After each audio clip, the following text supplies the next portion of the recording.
Okey. Hari ni cikgu akan buat spot check.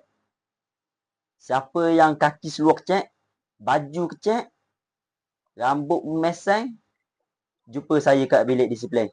Faham? Cikgu.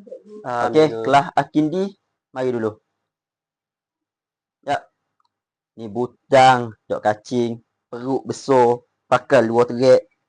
Awak jumpa saya kat bilik disiplin. Okey. Next. Cepatlah tu. Hegi. Tuh, luar PSM dia ni. Ha? Nak pergi mandi kolam ke? Ngebaju keduk kedak, rambut gini. Okey, jumpa saya di bilik disiplin. Next. Oh ni PSM dia pula ni.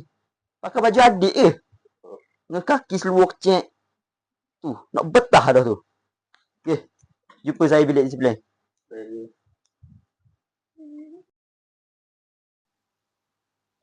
Oh ni. Lagi saya tak ambil dah tengok luar awak. Awak kena pakai lalu kan. Okey. Pakai siapa habis sekolah. Okey. Ni.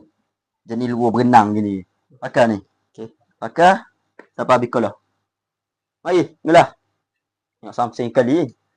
Ni pakai siapa habis sekolah. Okey.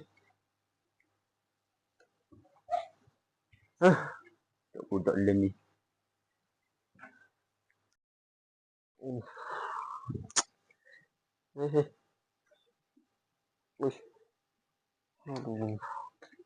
Aduh. Pakai kat tarang kita hari ni. Tu kata. Kata kita nak masuk kelas jana gini. Malu lah kita hari ni. Malu lah kita gini. Ada awak aku ramah.